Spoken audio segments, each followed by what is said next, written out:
post spin. Oh, got anything nice? Look at this well, small cardboard package. Any recognise? Oh, could it be? I think it might just be, you Oh, know. open it up, let's find out. Get one side each. Okay. You know, there it is, a small plastic, possibly 3D printed chit. Silver. Painted silver, painted mostly. silvery. Yeah. There's definitely a little less glitz and glam than the online videos get. It's not exactly like the was 100,000 YouTube. This is no 200 episodes of Quips. To celebrate 200 episodes of Queer and Pleasant Strangers, here is a small plastic 3D printed chit from the Podcasting Guild.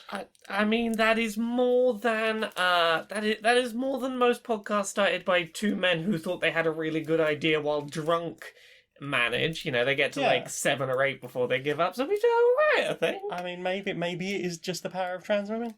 Exactly. The trans women involved your podcast will actually, you know, not just give up. Indeed. Well, I think this calls for a celebration, don't you? Yes, I do. Well then, time for this.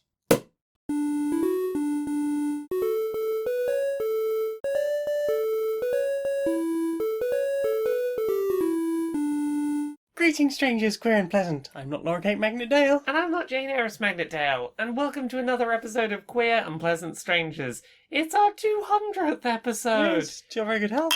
Yeah. We got the finest cheap Sainsbury's Prosecco money can buy. The finest £7 Prosecco I could find. I mean, that is very 200 episodes of a podcast celebratory Prosecco, I think. It helps. I don't like champagne. Also. Well, there's that too. You know, having cheap taste is not a bad thing. Oh, yeah. Oh, yes. It's saved me a fortune. We've done 200 episodes of this. We've done 200... Well, technically we've done 200 and a half. Well, yes, but like, you know... And the video one. We've on paper, we're on episode 200. We are on episode 200. That's like 4 years near enough. We've been doing this now, give or take. I mean, we've probably taken off time for holidays, and I think there's been a couple of sick times. There has, but then that's sort of counterbalanced by the fact that I'm doing like 52 weeks in it. Yeah, so a little ways to go, but like 4-ish years. I reckon it probably works out that we've been doing it about 4 years, based on... I think it's like end of February, I think, is when would be 4 years. So we're somewhere in that range. I know, right? We've been some things, we've done some stuff. We sure have. I'm really happy this has been a thing we've done. Yeah. It's been really nice to have an ongoing thing to do together. Oh. And this has spanned like since before we were living together. Yeah. It's a nice little silly thing we do. Well, I've got better at editing audio. Yeah, again, the journey of any podcast working itself out as it goes. The equipment got better, my editing got better. It's not just about having it as loud as possible. Also, compression is a thing. Indeed it is. Yeah. Well, shall we, over our 7 quid Prosecco, talk about some games we played? Yeah. What have you played? I played a bunch more Pokemon Legends Arceus. Pokemon Legends Arceus. Pokemon. Yeah, so last week when we put the episode up, embargo had just gone up on the game, and I'd put, I think, 65 hours into a first playthrough over like a week, and that was very much like trying to power through, see the end, do a bunch of side quests, get far enough in the game that I had like a good breadth of understanding of what it was. Whenever you play a game like that for review, there's always a certain degree of I can't play this exactly how I would like to because work stuff. Yeah. And I think particularly for something like this that 100% is so my jam in terms of like slowly being methodical and completionist about things. And so when the game came out, I did a couple of like streams of, you know, just like, here is the start of the game in isolation. I still wasn't playing it my way. I started a new playthrough and I'm already like nearly 30 hours deep. And with that 30 hours, I have not gone to the first bit of story in the second area yet. I have been perfectionist completing my Pokedex. I got my survey rank high enough in the very first area of the game that every level of creature in the game would obey me without question. I think at last count you were at 65. Yeah, no, I did the first 7 ranks out of 10 of the survey core on the very first area of the game, which means that Pokemon of my own and traded up to level 100 will obey me properly. Wow. So, yeah, it goes without saying, I really like this game.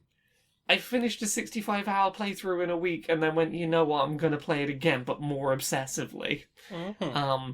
And I'm having a great time doing so. It's been really nice. I don't know how much I don't think I talked about this a huge amount last week, but very specifically, the Pokedex research task formula this Pokemon game has is 100% geared to my obsessive gameplay loop style. Yeah. Because I think the thing that really works for me is not only do you have lots and lots of repetitive, the same thing over and over, sort of calming tasks to be doing, but you can be working on multiple tasks at once in a way that's really satisfying. So you can be good example, maybe Pikachu to fill in its Pokedex needs use Thunderbolt a certain number of times, use Agile moves a certain number of times, and maybe there's Psyduck which needs to be defeated with electric attacks a certain number of times.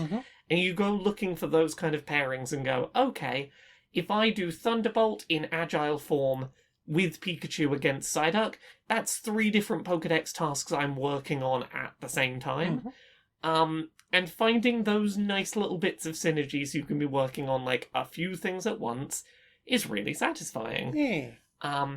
As is the way this game handles its shiny Pokemon, which, I had guesses last week about how that worked, and now I understand, the data mines have happened and we understand the numbers.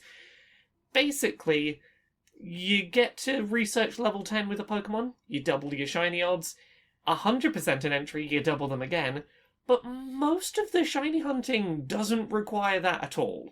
Most, the biggest bump by far, a 25 times increase from the base odds, entirely comes from just going to these mass outbreaks where the little picture of a Pokemon on the map and you go, oh, I'd like to go fight a bunch of those and fill my decks in, and it'd be cool if I got a shiny. You show up, chances are surprisingly okay that you'll get a shiny. Heck yeah. And I like that reducing of the barrier of entry. It's 1 to 150 in that. Yeah, so it's about 1 in 150 if you just rock up to one of these. Yeah.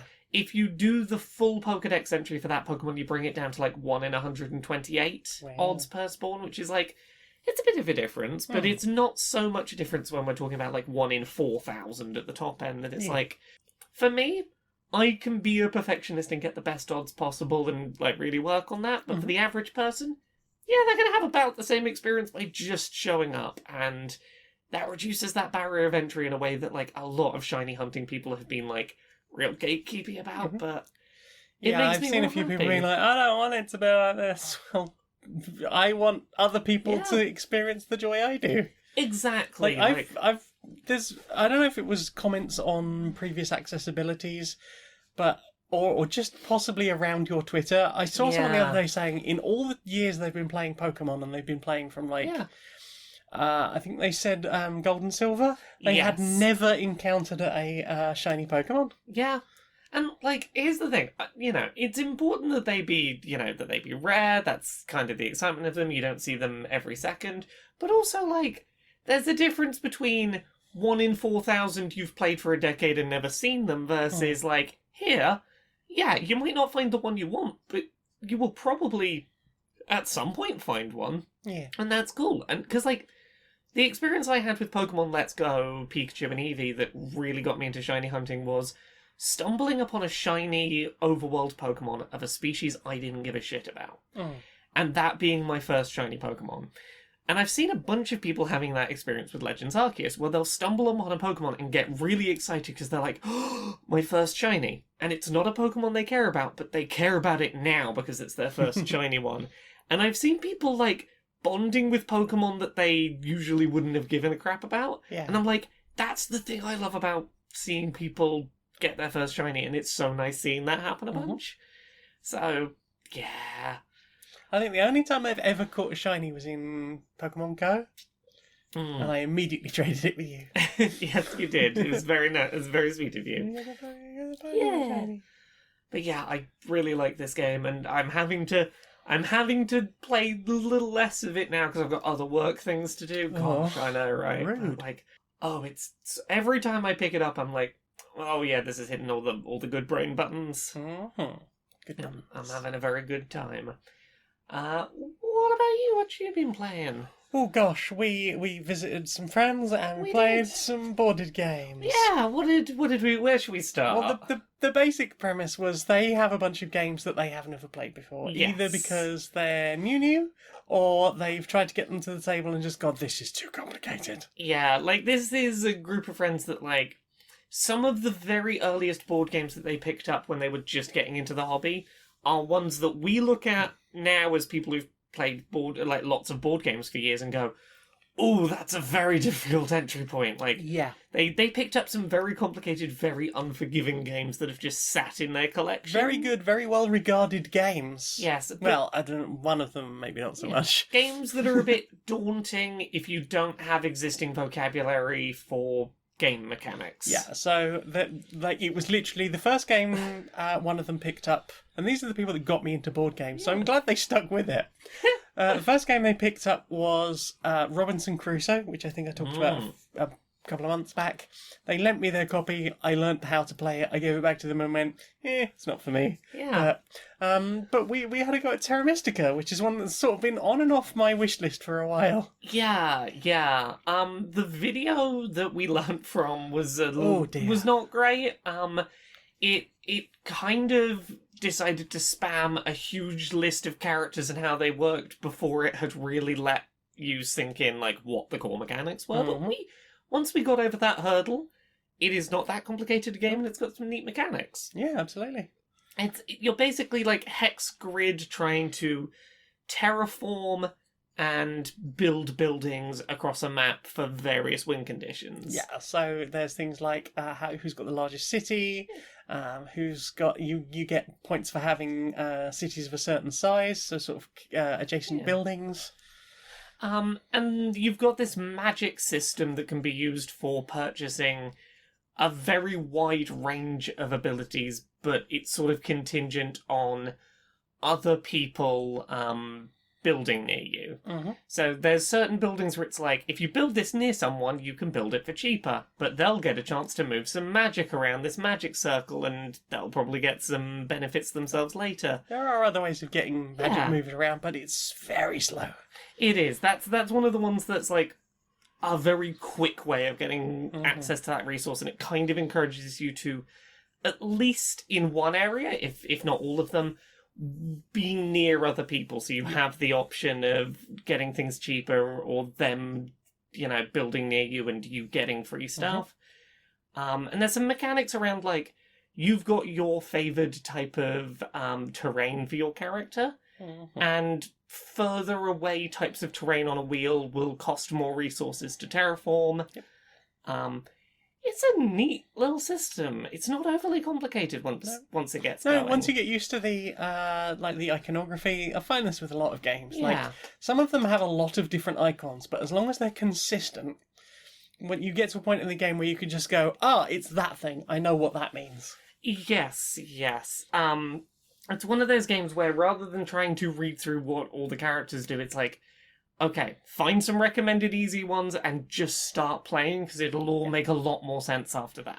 And in fairness, it did have here are the recommended factions for a 3-player first game. Here is how we recommend you set up the board. Here are the recommended victory conditions, because there are like six rounds that you will be going through, and each round will have different ways to score points this round, as well as all the other ways of scoring things. Yeah. But it could be upgrade a certain type of building this round and it will be worth 5 victory points. Yeah. Or putting this type of building down is worth 2 points. So obviously you can look ahead and go, okay, I'm gonna set myself up to do that a lot next time. Yeah, you could be like, I'm gonna deliberately not build this building type this turn because it's not worth bonuses now, but if I wait till next turn and do it, I can get the extra stuff. And sometimes those will spiral on from each other. So you might be this get level might be do the put down basic type buildings as much as possible this round, get as many points as you like. Yeah. The next round might be like the upgraded version of that building, and 2 rounds after that might be build the highest level building you can. So if you can chain those nicely, all the better. Also, there's a system where you burn priests to a cult. Basically, yeah. I mean, I don't know if that's definitely what the manual says, but that certainly the video was like, just burn some priests. And we were like, yeah, down for that. Down for burning look, a priest. if you're trying to get favour with a cult, burning a priest is a good way to go. Like, oh hey, yeah, I approve of your specific cult's flavour of magic. Hey, I worshipped your cult first. I want to put them on. I want to make them with 3 favour with this cult. Fire cult. Yeah, Terra Mystica, good game that's an intimidating first out the box experience. It's a heavyweight game, but I can see why it gets so much love, even if I do not recommend it as someone's second game to have purchased. Oh gosh, no! I am impressed that our friends stayed playing board games with that being their second game. Yeah. Well, they've just bought a large Calyx, so I'm guessing they're staying with the hobby. Yay! What about you? What have you played? What have I played? I need to have a look. Have a look. What did I play? Once you get past the Pokemon, it's like. Well, we played another game with those friends. We did. We played Exit. The Stormy Night. The Stormy Night. Yeah. Yes. So we've played in one of the Exit escape room games before. Beyond the Gate or something like that. Yeah, and I remember the one we played being pretty alright. For the most part, there are a few absolutely bullshit puzzles. There was a couple, but it started strong and ended strong, Yes. and it had a couple of wobbles in the middle, but like, I walked away from playing that Exit game, and this is one of those, like, it's a escape room in a box. These ones are single play, they're not play and pass, you often have to destroy components. Yep. The Stormy Night, not a good Exit game. It is a considerably worse game than the last one we did of theirs. It had a lot of just bullshit, think outside the box nonsense. I feel like the problem was that the difficulty spiked in the wrong places. Yeah. I think part of the problem was caused by the fact that we didn't set up exactly as stated in the manual. I mean, yes, but I don't think that would have made a huge difference. The game actively tells you to not do certain things, and then sometimes a puzzle solution will require you to do it. Yeah, so one of the solutions involved looking at part of a card that you wouldn't want to look at the other part of because it would give you a solution. Yeah, I don't look. I'm just going to talk spoilers because this is a bad Exit game. Don't play this one. We didn't touch the solution cards, the hint cards, the I'm struggling cards because not wanting to feel like you're losing. Also, the game tells you don't look through these decks. Don't go looking through these decks closely or anything. But it does also tell you to stack like the 3 piles of cards on the side of the table and put the components on the side of the table. Yeah, but I don't think that would have made a huge difference. I think having them there might have given us something. I'd already, I'd a couple of times already gone through and looked through that deck and I hadn't twigged, but yeah, you had to look at the back of some solution cards to do a thing. How do I even describe? My biggest problem with it is not that there were a couple of bullshit puzzles. I think that the problem is that a couple of the puzzles right at the end were bullshit. Yes. And that left me walking away not on a hooray, we did it, I'm so smart energy. Yeah. It left me walking away going, I just don't like the game. Yeah. So, Beyond the Gate, I can't remember exactly how it started, but it started well. We had a few. I think we struggled with the first one. Yeah. And we might have looked at a couple of hints and we were like, okay, I understand how this game works now. Yes, and then we had maybe 1 or 2 in the middle where we were like, oh, really? But then the very last one was, what? Oh, that's cool. Yes. That's very clever. That's the thing. I was very willing to forgive some of the puzzles along the way because the ending was very cool in its execution and completely caught me off guard. Yeah. I will say that this one, not only was the final puzzle in a couple of ways not great in its signposting and a bit frustrating, but also part of the final puzzle was way too simple, and I think the game lied to me in order to make that more simple, and it annoyed me. So I'm just going to talk about parts of the last puzzle, because it's bad, don't pick it up. Yeah, spoilers. Yes. Skip forward like 5 minutes. Yeah. So when you get the game, you open it up, and there's one card that isn't in the sealed pack of cards, and there's a little bit of paper that says, "Oh, really sorry, we forgot to add this one into the deck, so we just chucked it in the top of the box. You'll have to add it yourself." I said the instant I took it and put it in the sealed pack of cards, this one feels a little bit bigger, like it could be a trick card, I could, like... In fact, I think you did the trick. Yeah, I did the trick of, like, Is this your card? Yeah, I did the thing. And then at the end... Big surprise, hold the deck, but not too lightly, you'll feel something, pull it, you'll find a card that you need. And, like, that was, like, all of the excitement and mystery of that was, like, completely taken away by the fact that I'd had to, consciously look at this card, put it in, and notice, card number 20 is a little off-sized. Yeah. So, like, the second I saw, like, we had to do hold the deck lightly, I was like, 20, it's 20. Yeah. And then the solution to that puzzle was basically look at the back of this card, draw a line between these things, it will create a number, and you only need one number. The rest of the game, you haven't required 3 numbers and a thing. And this was the one point it was like, no, you don't need a number this time. You don't need 3 numbers, it's like an A number will appear. I mean, yes... I feel like it could have been more clear that it was looking for a single-digit number, because... Or even a 2-digit number, and you will need to use that number in this area. Yeah, because it would have been one thing to even get the number, and we did end up cheating. Yeah. It would, using the hint system, rather. I mean, we'd gotten to the very last stage of the puzzle, and, like... We sat there for 20 minutes. Yeah, we weren't looking for a single-digit number. It hadn't been made clear enough that it was locked in our head, that's the thing. And it also hadn't been made clear that, hey, once you've got this number, you need to get that numbered card out of this deck. Yeah, I get what they were going for, and I think there's a version of that puzzle that could have worked really well. Yeah. But, like, here's the thing, maybe card number 20 genuinely they did forget to put in because they had to get it cut a different size, as a different lot, from a different manufacturer, and they forgot to add it in. Yeah. But, like, my walking away from that final puzzle feeling was, they lied to me to tell me the solution so that I wouldn't miss it. And, like, I didn't... Either to make it too easy, or it was going to be too expensive for them to put, have those printed out, and that card added to it separately from a different batch. Yeah, like not from a different die or something. Not only did I know the answer straight away, I didn't feel smart for knowing it, and I felt lied to, which was a bad combination to have right at the end of your experience. Mm-hmm. And that's the thing. I think if the last puzzle had been on the level of the one that we did, the What's It Gate. Yeah. If we'd had a really cool, really unique, like, not challenging, but, that's cool final puzzle, I think we'd have been a lot more forgiving. Yeah, I definitely agree. But there it is. Yeah. We did that.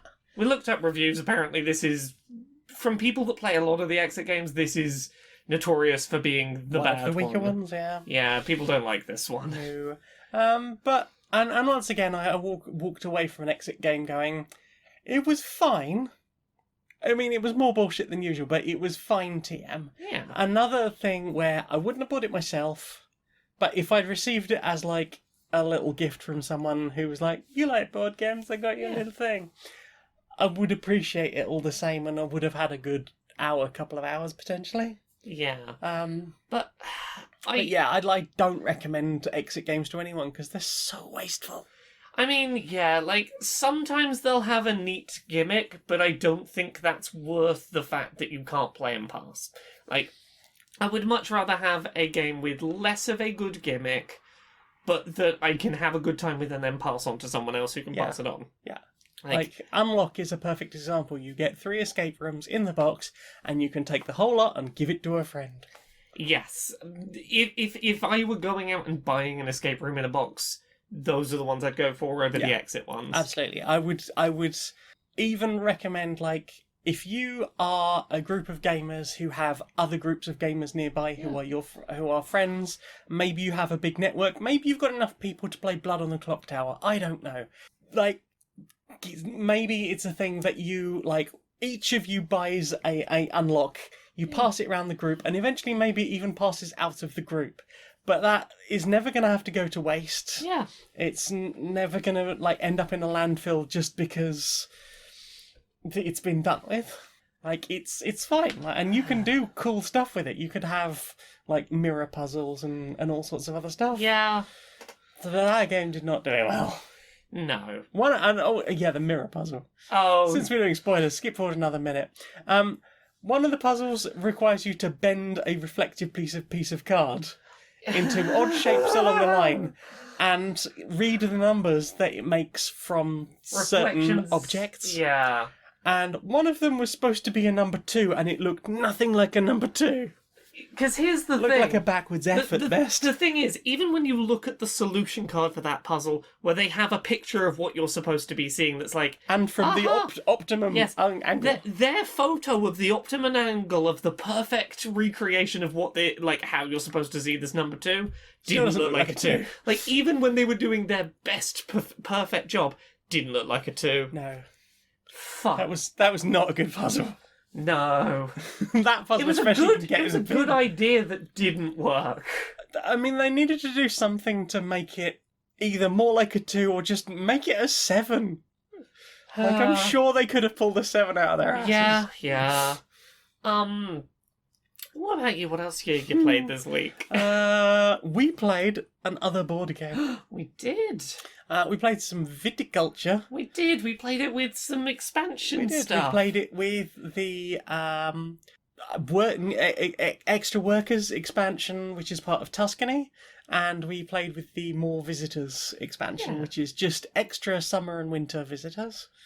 So if you listened last week, this was the winemaking worker placement game we played. And the big change in what we played here was that there were a couple of bonus types of workers that were randomly drawn from a deck that had unique abilities and could be purchased in place of a regular worker for 1 gold more than a regular worker would cost. And the ones we played with were the Professeur, which would allow you to, when you placed it down somewhere, you could take one of your regular workers off the board from somewhere else to free up a space for you to hopefully go back. Within the same season. Yeah.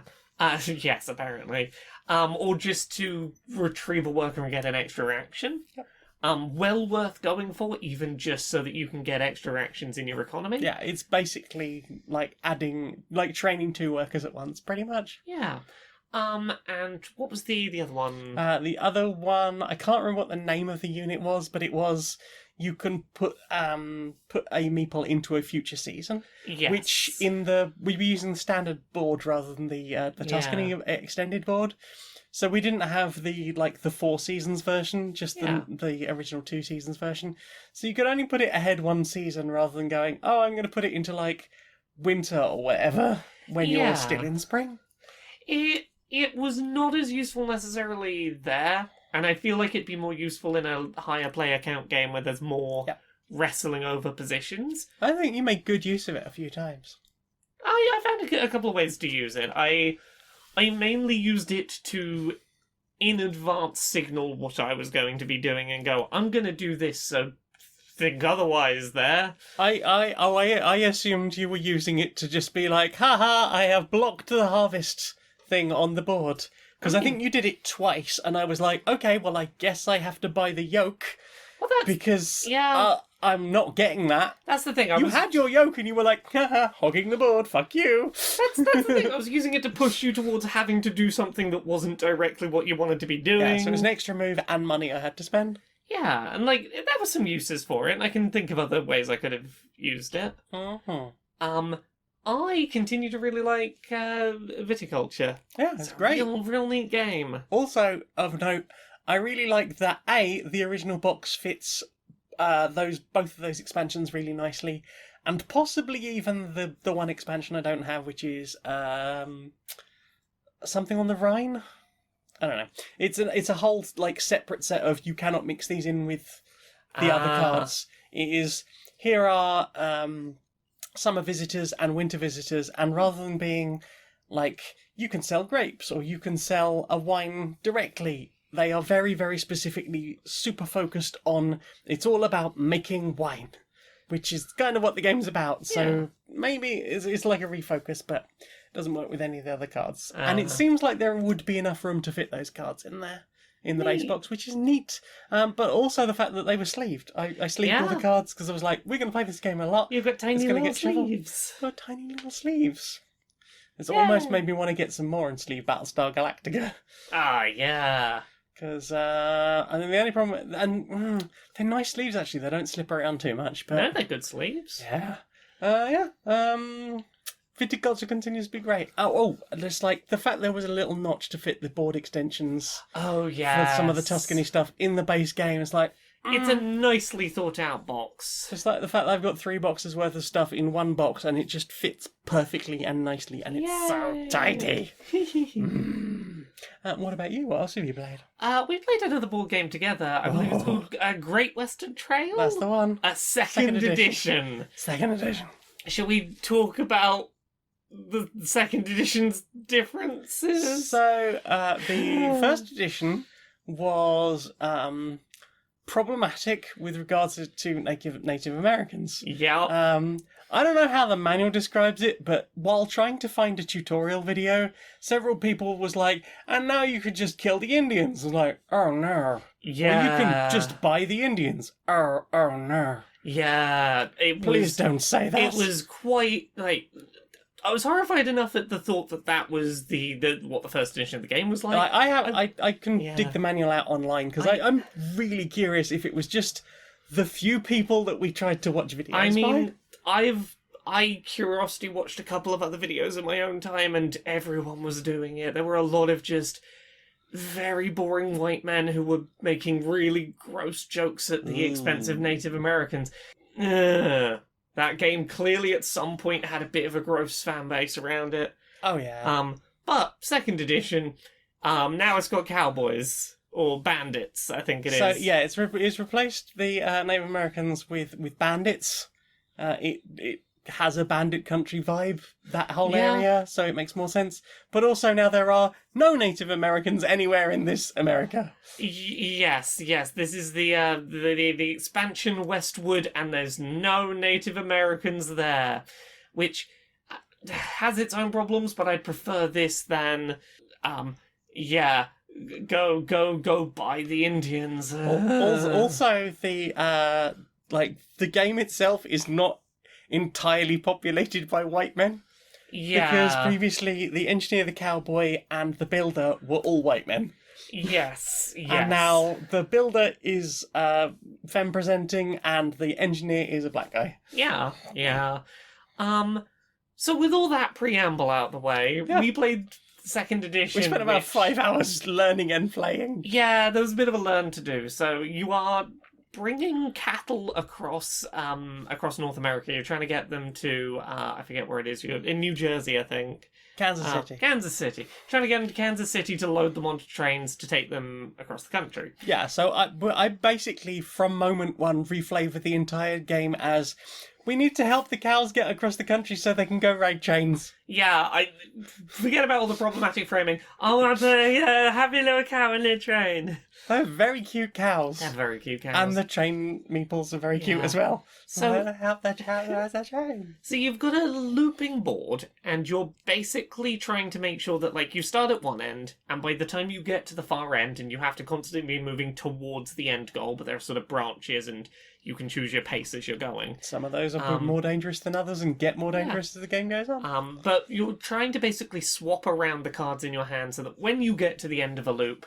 you have the highest value hand possible to get more money, to be able to deliver further along the line, to be able to, like, get more points. Yeah, so for each distinctly different cow you have.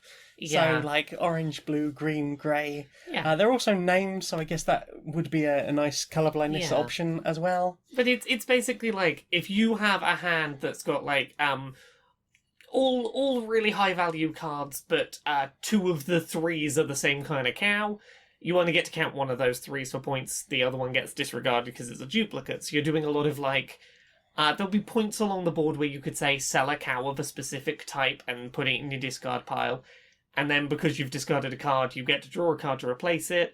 It's lots of, It's like, hand optimization rather than deck building. You're hanging onto your hand until the end of the loop, and you're basically trying to shuffle the things you don't want out of your hand in so that you can draw new things in and hopefully get a better spread. And there are sort of ways of optimizing your engine a bit, Yeah. so that you can like literally just get rid of cows entirely out of the game.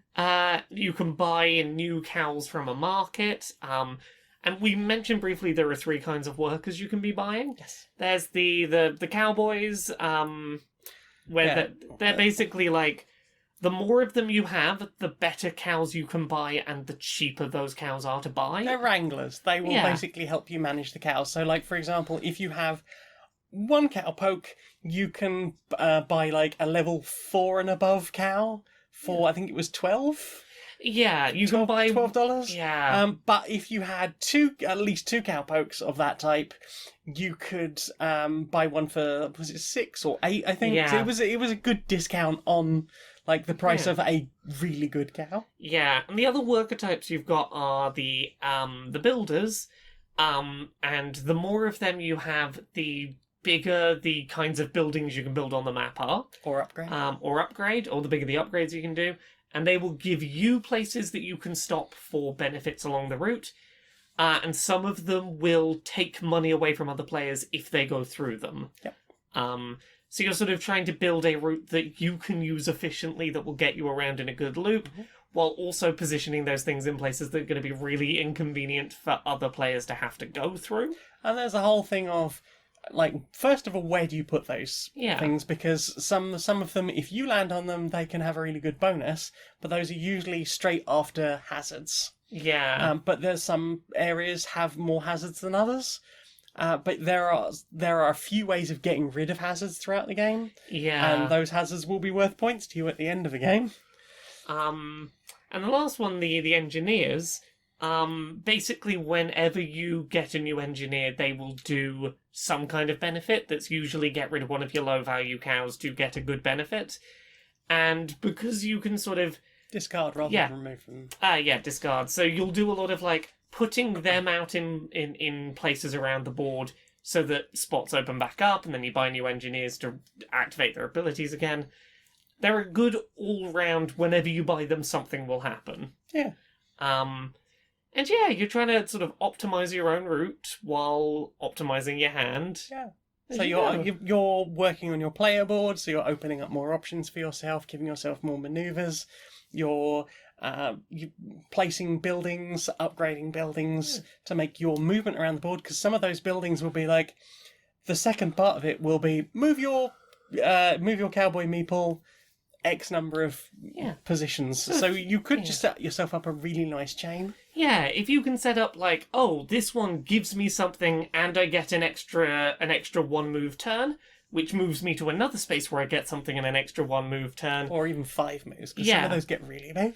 Not exactly, but, like, you do a couple of low ones and then maybe a big one at the end and sort of throw yourself toward the end. Yeah. You can set things up. Yeah, you can really nicely optimise and sort of start slinging yourself around the board at high speed and getting more things. Then, of course, once you get to Kansas City, you have to pick 3 new things to put out on the board. Yeah. Be that new people that you can employ in the market, or new hazards that are going to go down on the board. And then, like, the question is, do you want to be putting hazards out on the board? Because if someone pays to remove that hazard, what's the score value on it? If it's a forward, maybe you want to keep that off the board for as long as possible and stop people getting that advantage. Yeah. It's a mechanically neat game that took us a while to work out how to make progress in. Yeah. It was a very slow start. It was a very slow start, and a constant feeling of, I reckon in a couple of moves we are going to have got this whole thing locked in.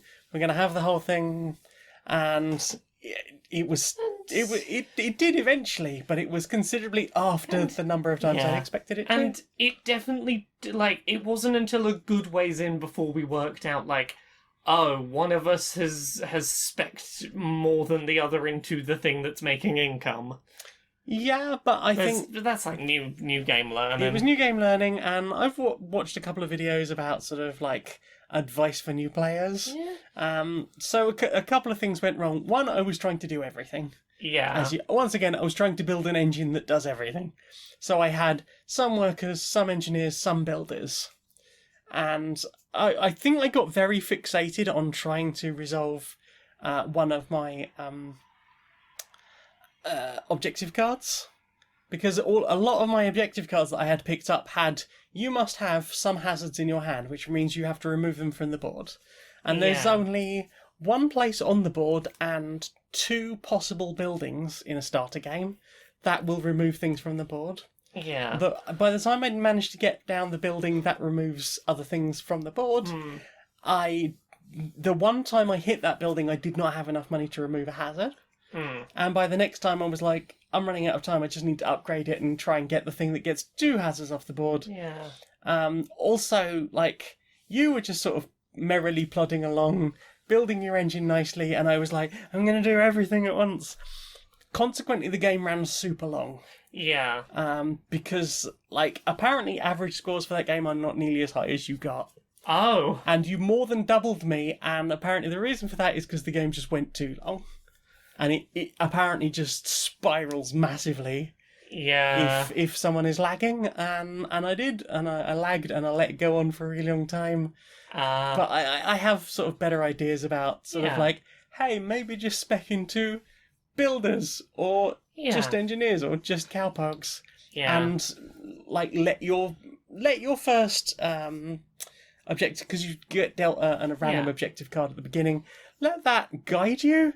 But if you really don't think you can't get it, don't worry too much, because it doesn't have any negative points on that one. That's the thing. Like, you put a lot of time into trying to get that one thing done that was going to get you maybe, 5 points? It was going to get me 5 points, but then I, because of the way I had sent cows to certain cities, I ended up picking 2 extra objective cards. And rather than doing the sensible thing and going, I am just going to do the action to remove a card from my deck, I played one of them, meaning that I lost even more points. Yes. Just because it was going to give me a single one-time really tiny bonus. Yeah. Whereas I was just like, cows get money, money get cow. Yeah. My system was not running well. It's a learning game. It's a first game, yeah. There was like I think the fact that it took so long to play the game, there was just like a real sense of like, I got utterly fucked. I'm sorry. No. Like, it was absolutely my fault. But just like, oh no. I want to play more of it, but I feel like we've got a better sense of it now. Oh, absolutely. And I reckon that game would run closer to an hour and a half to 2 hours. Yeah. Maybe 2.5 hours. Rather than 5 hours. Partly because we wouldn't have to watch a 40-minute video to learn. Exactly. Yeah, that was a nice time letting the cows ride on their chains. Did you play anything else? I played a fuck ton of Deep Rock Galactic. Hell yeah, you did. I'm getting to a point of, what if the season ends? The season, I really want that floppy hair. I want to have an emo dwarf. I mean, they have said there'll be ways to get them later. I know, but you know, the FOMO's getting you. The FOMO is getting me. Oh, no. It's getting me real bad. Oh no! But yeah, it still continues to be fun with dwarves. I hope that is fun and not stressful. For the most part, it's fun and not stressful. Okay. Mm-hmm. What about you? Played anything else? Just Pokemon. So much Pokemon. I've Pokemon. So many Pokemon. You poked all of them on. I've not even started the story in the second area, and I have a team of level 60s. I am very. You're just going to be tearing through the next region. People just, oh no. I mean, legends tell of the Laura tearing through the town. I'm on my I'm on the second area my first time through, and I'm already fighting a bunch of the big alpha Pokemon that are meant to be like, this is big and intimidating. I'm like, not for me, it's not. Because I'm a Pokemon researcher, I took my time. You don't scare me, Tangrowth. But that's it for me. Yeah. Well then. Time for this. Oh, right. So, coming up with skits for tonight's episode, 200, something a bit special. Yeah. Got a couple of sponsors in the sponsor inbox. Oh yeah, what we got? Well, we got some D&D thing. That looks interesting. That's probably the sensible answer. Yeah. What else we got? Manscaped. Oh. Yeah. No. Apparently, they feel that we are absolutely the right podcast to be advertising on. I mean, look, we're the right podcast to advertise on if the punchline is new bottom surgery just dropped. I mean, no, that would be fine if they didn't, have this whole spiel about the fact that you can avoid nips and cuts thanks to their, ceramic thing. Oh, that whole thing. You won't lose a bollock like that! Yeah, look, come back to us when you make the ball trimmer, they'll just... Trim the balls off. Yeah, exactly. Safely. Be a funny TikTok punchline for right? us. Be an orchidectomy right now, come on! Yeah, and also, you think we're the perfect podcast. You are too late. Not By some only years. Not only are you too late, but my understanding is that, there's a good proportion of listeners who ain't gonna be your market. I feel like... I'm not discriminating against ball owners, but No, I'm not I do not think that's the case. I don't think that an audience of people who currently have hairy balls is a big chunk of our market. Do you think they're quite smooth? I think that we got a lot of not ball people or a lot of already trimming them themselves. Already trimming? Yeah, I don't think the unkept balls are a market that we've got a lot of... Maybe we have a lot of hairy balls out there, and I'm not adverse to playing with a hairy dice set. Certainly not. Yeah, but I'm getting to that one a miss. Yeah, maybe you're having a miss. Yeah. Yeah, alright, Dave. Didn't see you down the pub last night. You doing alright? You see the match last night? The goalkeeper was having a real off night, just couldn't keep the ball off the top corner. I saw a real fit burn at the pub last night. It was real hot. Being a lot less chatty than usual tonight, Dave. You doing alright?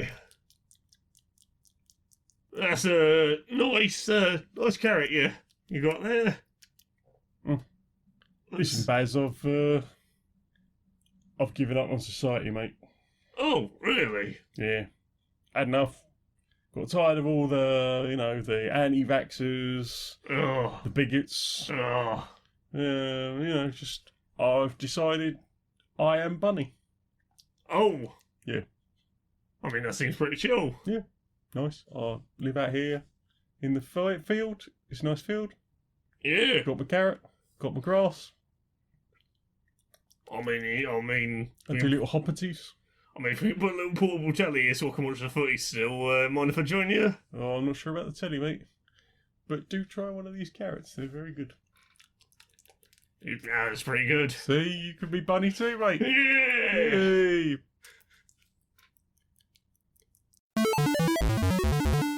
So, what have you put in your eyes? I've been watching a lot of YouTube videos on the Folding Ideas channel. Yeah, we were kind of inspired following the Line Go Up video. Yeah, so we mentioned this the other week. Line Go Up, all about NFTs and the history of where they came from. Yeah, and why. cryptocurrencies and that whole thing. Let me find the videos I've been watching, because I got some good ones to recommend. He's got a good stable of very varied but very well done video essays. I watched a video he did about the Nostalgia Critics review of The Wall from the mid-2000s. Oh, goodness. Yes. Genuinely one of the more, like, actually insightful takes about that I have seen. He did a really good video called Let's Argue About Christmas Movies that talks about the role of tradition as a sort of stabilizing marker in the year, and that people who argue that Die Hard is a Christmas movie every Christmas are basically fulfilling the same role as people who sit down and watch, The Snowman or whatever. It's having a routine and a thing they do every year to mark the passage of time. So it's a tactical assault Christmas movie. As opposed to The Snowman or Miracle on 34th Street. I mean, he uses it as a point to basically go into, like, how humans are really bad at judging time, and that these are the kinds of things that we do as humans to be like, we are recognizing a moment in time. Maybe we're doing it differently, but this is our ritual to mark that this is arriving. Time has passed. We have watched Die Hard again. Yeah. I watched the art and editing of The Snowman. Not the Raymond Briggs movie. Not the children's Christmas movie. The terribly, terribly edited thriller detective mystery. Yeah, you were watching this and I was like, who's in this film? Who's in this film? It's got some really good people in it for a film that they didn't film like a third of the scenes and had to mangle the edit to make it passable. That's fucking wild. Question mark. One of my favorite. Is that where the perfection meme comes from? Yes, I believe so. Sorry, it's just clocked in my head. Michael Fassbender in that jumper. Hang on. Yeah, I believe so. He did a really good series of videos about the movie adaptations of the 50 Shades of Grey books. Yes, I watched some of that with you. Yeah, so, like, I would really recommend watching this whole trilogy of things. And it's not the usual, this is just, it's shit, it's terrible. Like, he gives it a fair shake and does a lot of looking at the origins of the story as serialized fanfiction and how serialized fanfiction is paced, and how that sort of creates the meandering pacing in the books, and then talks a lot about, like, the various directors who worked on the films in that series, and particularly, like, the directors of the first film that made a lot of changes to try and fix bad source material, and them getting sort of pushed out of the whole everything. Because, like, the short version is, the movie adaptation of 50 Shades of Grey, while not being good, does a lot of subtle things to try and give the main female character, Anna, a lot more agency and a lot to be a lot less clueless and a lot more, like, battle of wits, like, you know, a lot less walked over. It's 50 Shades of Grey where she says whoa a lot or something like that. Yeah, so, like, they completely got rid of the book's whole thing of her having an internal monologue where, like, she's written in the books as if she's never heard of a penis. Like, what? Like, literally, like, by the end of the trilogy of books, she's still like, vanilla sex? I thought you were suggesting chocolate fudge brownie sex. What's vanilla sex? 3 books into a trilogy about BDSM, doesn't know the term vanilla sex. Like, it's... So they do a lot of, like, getting rid of a lot of that, giving her a lot more agency, cutting a lot of the padding out, and then the author was like, I am enraged. I'm enraged. How dare you give my main character any kind of agency. Yeah. It's a fascinating trilogy of videos, but the thing that follows it up that I think is really interesting is a video called Tuka and Bertie Can't Make It Alone, which is a 10-minute video about a single 90-second scene in an episode of Tuka and Bertie, which, if you haven't seen it, it's an animated adult sitcom that was on Netflix for a couple of seasons before it got cancelled. And how that, in 90 seconds, does a better story about consensual non-consent and the dangers of stumbling into it without a level of self-awareness than 50 Shades of Grey does in the books or the film. He seems to have a good level of understanding of kink, because you mentioned the whole thing about... Lady Killer in a Bind. Yeah, the thing that made me confident to watch those 50 Shades of Grey videos was, like, at the start of the first one of the trilogy, he brings up Lady Killer in a Bind, which, if you don't know, is made by a trans person and is a story of queer, trans BDSM that plays with non-consent in very nuanced ways. And I was like, hey, sir, you have instantly used the reference point that makes me trust your opinion. Yeah. You've mentioned, like well-handled BDSM queer art by a trans woman. I trust you to not fuck up. But yeah, Or genuinely... at least I'll give you more of the benefit of the doubt for now. Yeah, You'd have to watch 4.5 hours video. yeah, and I did, and he really nailed it. Yeah. I'll rattle off a couple of other video titles I think are worth watching if you get into this rabbit hole.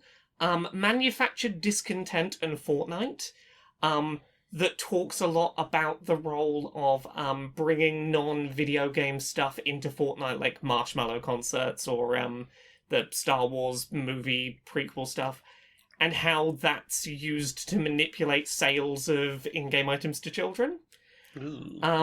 What is Vsauce, which talks a lot about, like, the shifting identities of a YouTube channel over time and how one channel can be many things depending on when you're talking about. Not everyone relaunches. Yeah, exactly. And An American Tale, Fievel Goes to Video Game Hell. God. I've never seen the American Tale or Fievel Goes West. So. Yeah, there's a bunch more I've been watching. I've been binging his channel. They're real good. Go watch these videos. Mm-hmm. I have found a new, like, I will watch your analyses. I will probably watch anything you upload. You seem to have a good way about you. Yeah. You seem to be trans positive, which is always nice. Yeah. Yeah, what about you? What you watched? Not a lot. I have watched a lot of brick science videos on YouTube. Yeah. This is the person who did the flight simulator. Oh, yes. Out of Lego. With the working joystick. Yeah, so that, like... I'm looking at the beginning of that video, it's like, it's a biplane, it's on a little stand, it moves, like, left and right as the joystick turns left and right. And it pitches back and forth. It pitches back and forth. It's got a little throttle so that you can make the spinnier. The propeller. The propeller, spin faster. It spins spinnier. But then, like, I was like, this is what we're going to build. I'm going to show you how we built it. And, like, the thing I hadn't even considered watching the beginning of that was he made the whole throttle assembly and the throttle, and he made the joystick and the joystick assembly. And coded the things that were going to make it do the things. He got some help with the coding, but he got some help. But yeah, like, there was coding that needed to be done. It wasn't off the shelf, and... I've never seen, like Lego... like that side of Lego, because I've never had the money for kits like that. But it looks an awful like Scratch. A couple of times I've attempted that. Yeah. That sort of like, here is a loop, it's yellow when you put green things in and tag stuff. And I guess it takes inputs, but from various things you have. Yeah. It was very cool. Like watching that whole process of building it and then building the actual plane itself, and then he built a helicopter for that same assembly. Yeah. Like pop that off, pop the helicopter on, and instead of making the propeller on the front, it makes the rotor blades go. And that sounded like it actually was going to take off. And then putting like a jet on it, but obviously jet doesn't have propellers, so instead of making the motor go faster, it makes a sound brick inside it make a more whooshy sound to imply that it is going faster. And I thought that was very cool. He did another video of those like pin puzzle things. You put your hand in them and it makes an imprint. Like when we go to CoxCon and there's the big wall of them. Made one of those out of like Technic Lego pieces. Ooh. And was like, I want to make one of those tables like you get in sci-fi movies of, here's a projection of the thing and it just comes out of the table. Yeah. So he basically like used one of those, and then inside there was like a platform that would raise underneath it and make the images sort of show up. So he built like the pyramids at Giza and like just a cool sort of geometric shape and like a ziggurat and like a couple of other things that sort of rise up there. And then he slid that whole thing out and put another assembly underneath it. with like some apparently in some pizza places they have like silicon pizzas to practice doing the spinny. Okay. And he got like a couple of those on some pushy things, and they were all set at different timings, and it sort of sat on there, and it looked kind of like waves pushing up across across all the pins. It was very cool.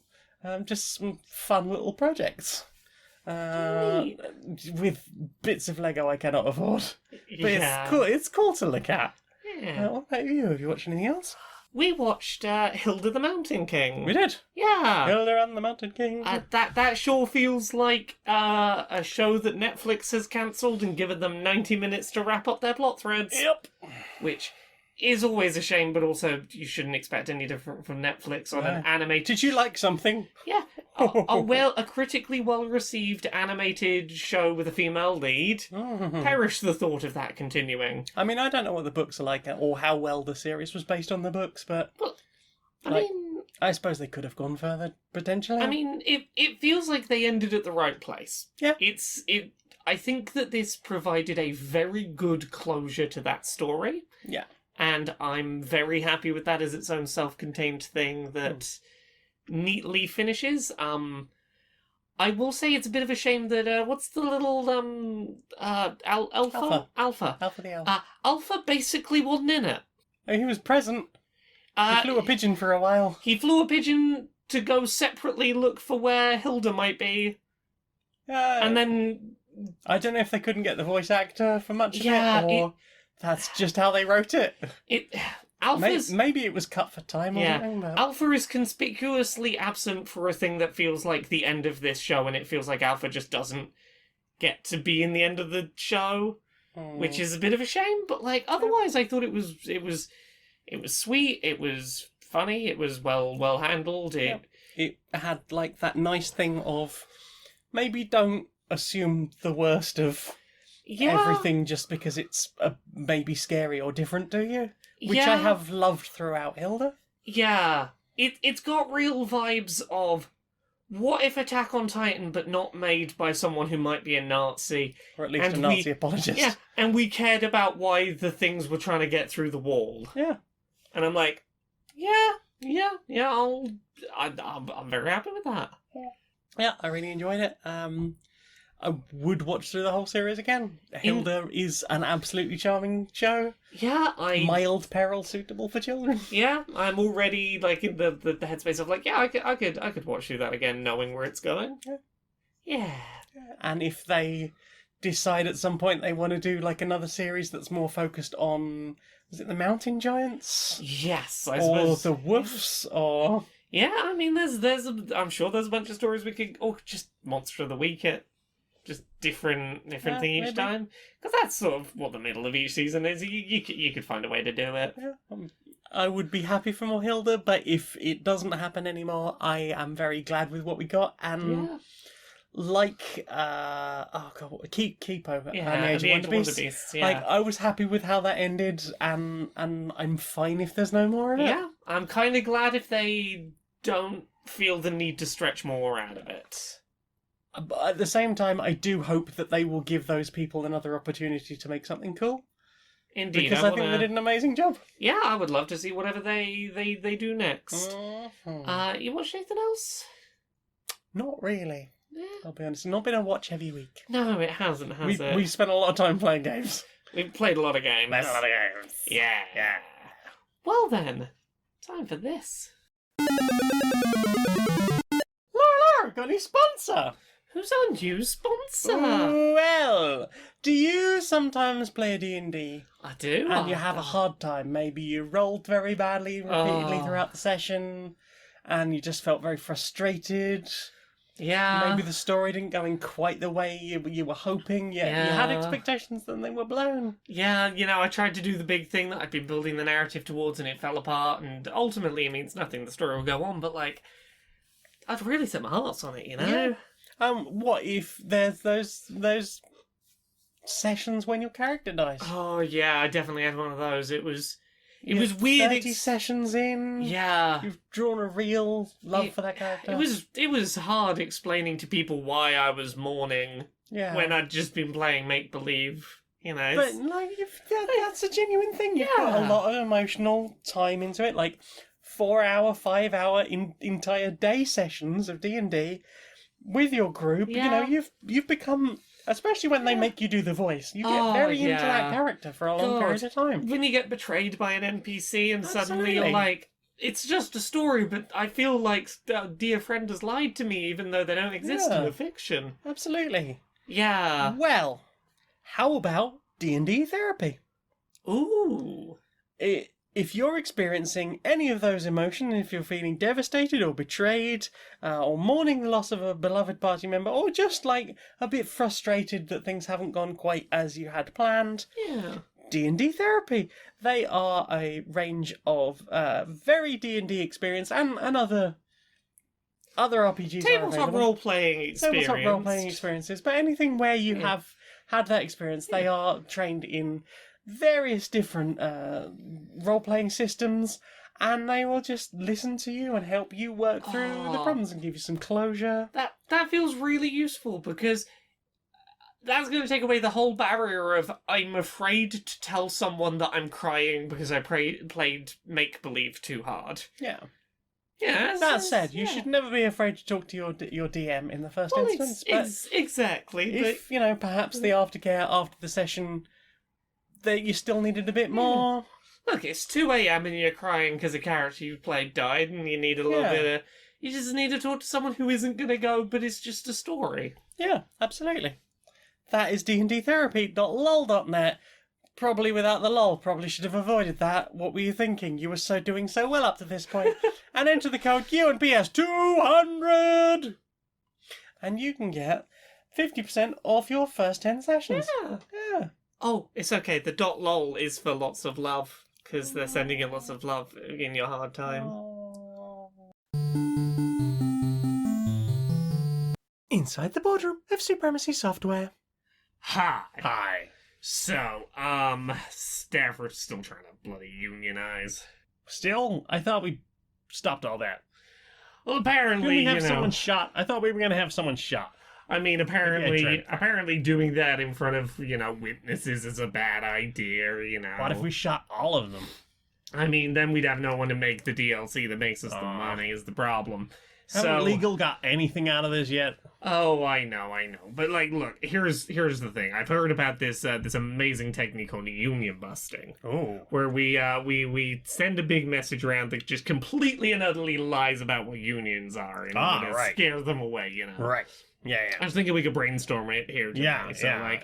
A union is defined as a large beast with thousands of rows of very pointy teeth. It is genetically designed to breathe in and suck money away from you and give you nothing in return. Its bile is acid, and it bleeds acid, and it's kind of like one of those aliens from that movie I can't remember the name of. Yeah.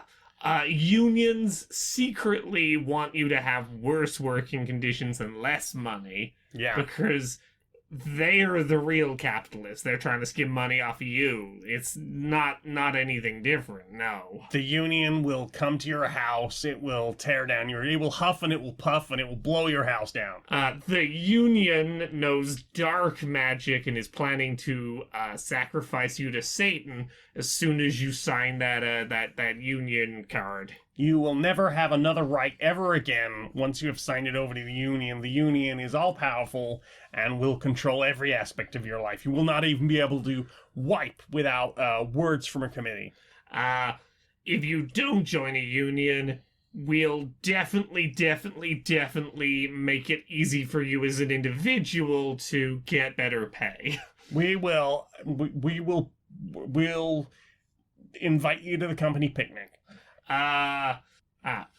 Termination without cause, where we can just fire you for no reason, is actually good. And by trying to change that, the union is trying to make it so you'll be forced to do a crime. How would we stop predators if we couldn't fire people without evidence? Yeah, exactly. Do you want predators working here with that we haven't proven have done anything wrong? No, so let us fire you without cause. The union's I mean, trying we to won't do it protect... to you. We're obviously not going to do it to you. No, but the union's... The bad ones. The union's protecting predators, probably. Yeah, probably. And worse. Nebulously worse. Yeah. Yeah. Unions are the reason you have taxes. The union will shit on your desk. And steal your sandwich from the fridge. And then shit in it and put it back. And then microwave that shit.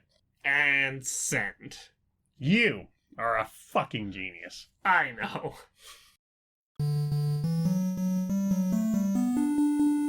So, Ah, what have you put in your ears?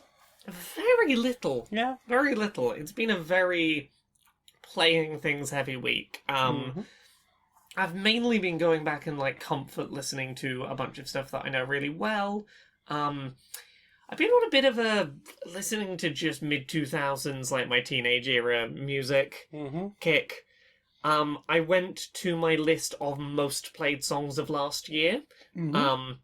I basically just put that playlist on for a couple of days and was like, if it's on this list, it's probably a song I could happily listen to over and over and over and over and over and over and over Within the again. comfort list. Yes, it's in the list of I probably played you on loop for about a week, the week that you were the OK song. I've just been living in that space listening-wise. It's not been a week for new audio. What about you? You listen to anything? I listened to some synthwave while swimming. That was amazing. You did. You've got one of them underwater swimmy what's-its I now. do. You can listen to what while you swim. Yeah, I listened to... So I loaded that synthwave mix I talked about a couple of weeks ago and the power metal album. Haven't got around to the power metal. I'm looking forward to that.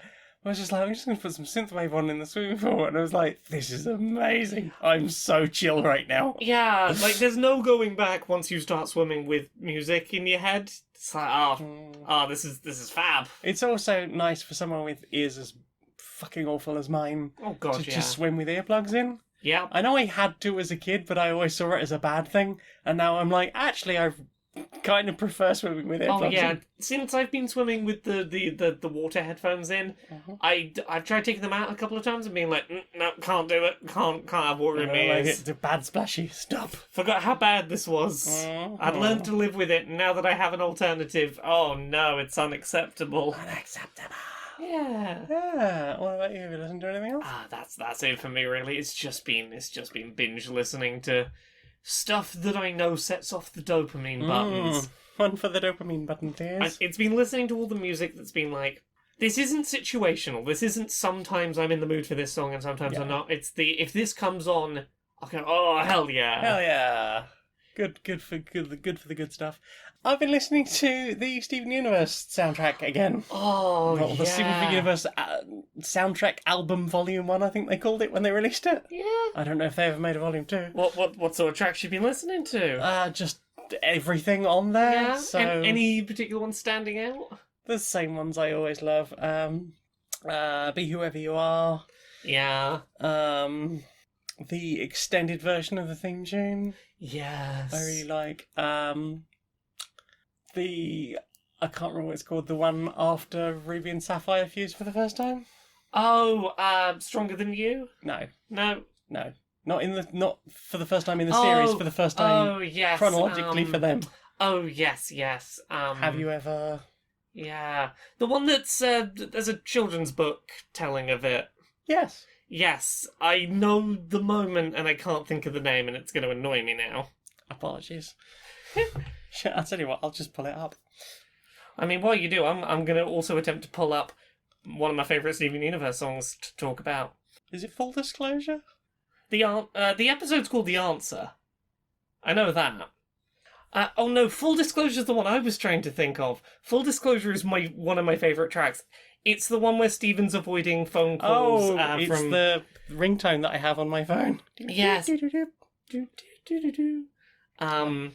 Yes, it's the I don't want Something Entirely New? Oh, yes, yeah. But yes, it's Steven's whole, like, oh, I don't want to get you involved in this, I'm just going to hide from you song. That's a good track. It's a good track. Big fan of that. I Could Never Be Ready. Do it for her or do it for him. Oh, do it for him / her. Oh, such a good track. Mm-hmm. That's one of my favourite episodes of that whole show. It's a good track. I mean, obviously there is a lot going on behind that song that really needs to be unpacked, people. But then that's what the Stephen in the future episodes were largely all about. Let's unpack the series. Something entirely new. Something entirely. That's the early Garnet stumbling around. Yeah. God, that show has such good music. It really does. There's so many good tracks. What's the one with Stephen and Connie? With Garnet learning to center themselves and doing sort of mindfulness. I think it's just called Here Comes a Thought. Here Comes a Thought. Yeah. Yeah. Amazing track. Hey, youth, learn to do mindfulness. Yeah. You center yourself in your bad moments and be like, it's okay, I can manage. Don't cost nothing. Yeah. It's over, isn't it? I bloody love it's over, isn't it? Oh god, it's so beautifully shot. That whole episode is a masterclass. As it's one of the few full musical episodes. Yeah. And I think their rise into the big sort of theatrical bombastic music numbers into just sad lesbian pining over I loved you but now I have to be here for your son even though I resent the fact that his father was with you and not me. And also the fact that I pumped friendship coins into you for centuries and you didn't end up loving me back. Yeah, there's a lot to unpack in that whole episode. It's such a beautiful, bittersweet thing. Her resentment towards Greg and them having to work that out is so well handled. It was about bloody time they worked it out. Yeah. I mean, I realised for Pearl it was no time at all in the extent of her life, but God, Steven Universe. Been a while. I want to do a rewatch of Steven Universe at some point. I'm up for a rewatch of Steven Universe. Yeah, it's on the list. Because I've rewatched what was out at the time, midway through season 2. I rewatched the whole thing within a week of having watched it the first time. Yeah, and then it was just the staggered, the week to week to week to week to week, and then months of waiting. Yeah, I want to binge it. Yeah, I would love to binge the whole series at some point. There's so many arcs that I want to see all in one go happen. You know what we should do? We should get some snacks. We should get some wine. We should get the nerds over. Oh god, just a drunk friends watch along of. Oh, that sounds like a fucking great time. There you go. I think we need to do that. You can have that suggestion. Oh, hell yeah. You listen to anything else? Or is that was mainly it. It's a good album. It's a good album. Yeah. You're making me want to go listen to it. Go and listen to it. It's a good album. If any of you haven't seen Steven Universe, go see it. This is pretty good. What are you doing? It's pretty good. It's very good. Well then. Time for this. Introducing the Queer and Pleasant Strangers VFP, a very fungible podcast. It's just an MP3. It's fungible. You can download it. You can reproduce it. You can split it up. You can do what you like. Within the realms of the Creative Commons. Exactly. No blockchain. The proof of ownership is having it downloaded. It's the Queer and Pleasant Strangers VFP. That podcast is very fungible. Funge me, daddy. Funge me harder.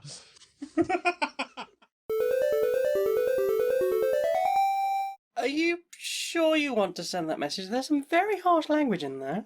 Most people don't usually use language like that to respond and interact with others. Oh, I'm absolutely sure. Are you, though? Yeah, I'm sure social media platform, I'm sure. Yeah, but what if you were nicer to them? Nah, they don't deserve it. Everyone deserves kindness and respect. We are a platform of kindness and respect. Hey, social media platform, he's a fascist preaching, racist, ableist, transphobic hate. He definitely deserves it. Oh, absolutely. Fuck this guy. I am so in. Let's take him down. Fascist piece of shit. Ah, suck it. Oh, I have to respond to myself now. Just one moment. Second centenary questions. Some questions of the second centenary. What's the questions of the second centenary? Phoenix 2 Hill asks. Oh, Phoenix! What else would you like 200 of? What else would I like 200 of? Cuddles. Okay, here's a... Yeah. Kisses. One. And...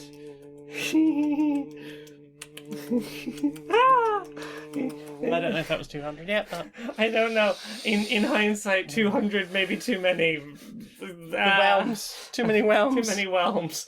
Turns out I don't know what I want 200 of. I say I want 200 of something. Maybe just 200 a bit more spread out. I would like 200 trillion pounds so I can completely destroy the global economy. 200 trillion pounds? Yes. Aha, a trillion pound is a thing. Yeah. You can have 200 of, I Yeah. suppose. 200 wishes. I would basically make sure that all of the trans people who wanted whatever surgery or assistance in any way, that was all paid for. I would house everybody. You're just going to be the person that people like come to and they're like, hello, I need to... You just They say, won't need to. It will already be done. I'll have built houses. There will be houses for people to live in. There will be clean water and sustainable food. And people will not need to want. And I will probably be assassinated by other billionaires. But it'll have been worth it because I'll have destroyed the global See, economy. this is why I want 200 wishes, because first wish, I'm invincible. Second wish, no billionaires. Third wish, fix everything. You thought about this better than I did. I was going to break them at their own game, but you just... I've got like 187 wishes left. I'm good. You do. Yeah. If anyone's like, oh, God, don't be a Bezos, can I have a wish? Yeah, of course. Yeah, absolutely. I wish for more wishes. I didn't ask for wishes that have the no wishes proviso. Sammy West asks, do you need a bra that knows how to teleport? Yeah. A bra. That is a joke, no matter what James Stephanie Sterling says. Yeah, suck it, James Stephanie Sterling. That's a joke. It has a setup and a punchline. Larry Ellingham asks, have you seen this baby? She's not lost or anything, we just think she's cute. Oh. There's a small fluffy dog. I mean, I'm scared of dogs, but I am also scared of dogs, but that is fluffy and far away. It's fluffy and cute and far away and only a picture, so it's okay. Matt, editor and captioner, asks, I guess this is a question to you. What's it like being awesome? I mean, I think it's a question for you. I'm pretty sure it's a question for you. Well, Who is awesome? Let's assume it's a question for us. You know, if we must. Life is good and I'm very happy. The bits of life I have control over are good. I wish it was better for everyone in every way. Indeed. Not billionaires, fuck them. Yeah, but I speaking for myself, I'm now like 7+ years deep into getting to talk about things that I like and have opinions about as a job, and that can be stressful sometimes, it can be hard work sometimes, but I am genuinely really honoured that this is still a thing I get to do. I assumed within a year it would peter out and I'd be back to customer service, and I feel very lucky that I get to do this. I am very far behind you, but definitely behind you. And, you know, I am working towards being more that. I mean, you're gonna... Patreon.com/ToneMonkeyRadio. I mean, if nothing else, you're doing your first published book. My first published book. You're definitely on the ladder. Yeah. You're making music. You're making things. I make music. I have outlined potentially a second book this week. Yeah, I'm very excited. Haven't slept much, but I have done that. Welcome to the world of making things. I couldn't sleep, so I made And stuff. occasionally having a neurotransmitter. What? Oh, neurotransmitters. What? They're pretty good. What? I'm a fan. F is for, and then like an emoji of somebody with a mask on, #BLM. Damn right. Yeah. No way, congratulations on 200 episodes. My questions are, number 1, what is the best way to spend £10? I would argue that £10, if that is in totality what you're spending, it's the perfect amount of money to spend on just like needless, fun junk food for just like a nice day in. Because it's not enough to buy anything big and substantial and life-changing, but it's big enough that you can get a good solid afternoon, a good dopamine out of it. Can you get any of the Xbox Game Passes for a tenner? Yeah, you can get a month of single platform, so either PC or Xbox for I think like £7. I only have one of those two platforms, so I would be happy to, spend a month playing Deep Rock Galactic and potentially lots of other games. Yeah. Something like that. A small live music night, like a rock music night. Yeah. Like, little local venue music night is a nice way to spend a tenner. A couple of drinks. Yeah. And door or whatever to just go and listen to some, good rock music in a slightly grimy little bar. If the weather were nicer, I'd suggest, get a bottle of Pimm's and some lemonade and just walk up a hill in the sun. You can't get a bottle of Pimm's for under a tenner. Knock off own brand Pimm's. Maybe if it's on sale, yeah. Yeah. Yeah, walk up a big hill and drink Pimm's out of the bowl. Buy some lemonade. Buy some alcohol you can dilute with some fizzy and walk up a big hill and just lie in the sun having a drink. But one of the happy alcohols, not the ones that make you sad. Oh, not the sad ones, no. A happy sun one. No gin. Yeah, oh no. Yeah, there's a few suggestions. A cake and give the rest to a homeless person. Yeah. Or just give the tenner to a homeless person. Yeah. Or a tenner's worth of cake for me. Which feels mean, but I like cake. Cake is good. Oh, those cupcakes. Oh, I was sent for my anniversary. Oh, those were good cupcakes. Oh, that was 2 days of very good cupcakes. We got a dozen cupcakes and they were gone in 17 hours. They were excessive cupcakes. They were very good. We spent an afternoon just playing Skyward Sword and eating decadent cupcakes. Mm-hmm. Second question: worst TV show you've ever seen? Worst TV show I've ever seen. Difficult question because if they're that bad, generally I'll stop watching. Yeah, and I probably would have just given up on it. Yeah. I mean, if an individual episode counts, Russell Brand's Good News. Oh, God. The episode of that made me stop paying for my TV license and never watch TV again. Worst show I've ever seen, not even just because of what it represents at this point.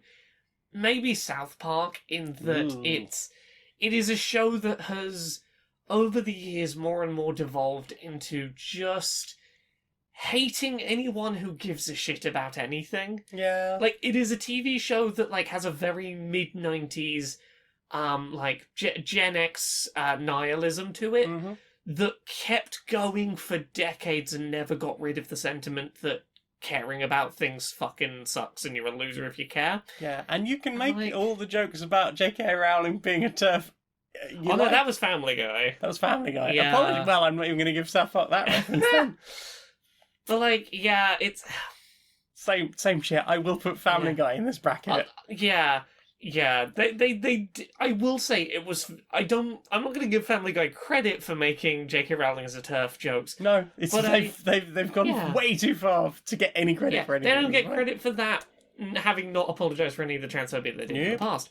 But I think it's fascinating the fact that it symbolises that J.K. Rowling is a TERF and that's a bad thing has reached the cultural zeitgeist. Yeah. And the fact that, lowest common denominator animated sitcoms like Family Guy are using that as a punchline is interesting, and I feel like it's a good sign. But, God, what's how badly do you have to fuck up your legacy that you're now a punchline in a non sequitur on Family Guy? Yeah. In terms of shows I watched every episode of, maybe The Answer's Lost. It was a great show that I felt really fumbled its ending, and I don't think it's a bad show. I think it's a show that really fucking did not know where it was going and stumbled at the last hurdle. There's probably shows that I watched as a kid that I've long since forgotten about that were horribly problematic. But I grew up in the 80s. I've recently tried to watch some stuff from the 80s, and gosh, there was so much xenophobia against the French just on television, casually. I grew up a lot with 80s British comedy being rerun on UK TV Gold. Yeah, and 70s stuff. Yeah. There you go, that's an answer to that. That's a rambling answer. Question 3. What would your pitch be for a Queer and Pleasant Strangers movie? I think we would cast a lot of the recurring characters from skits. We'd get some actors to play them. Yeah, but we'd voice them. Yeah, we'd voice them. We'd ADR. We'd dub them in post. And I think that we'd have to find some kind of plot that wrapped in all of the various characters. So I'm like... Yeah. Here's the first thought I have. Social justice warriors Barry and Larry... Right. join a protest happening outside the offices of Supremacy Software. Right.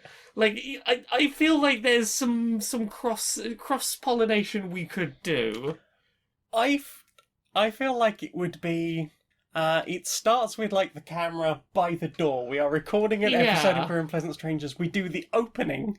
Yeah. It goes into the theme music with, like, the camera sort of panning back. Yeah. And, like, doing, like, flashes of the world at large and doing, like, little, like, panning past characters that you will know. And you'll know them because there'll be, like, a brief hint of a line of something. Like, the stoners, like, the stoner conspiracy squirrels sitting, like, behind a tree log getting high as fuck. Yeah.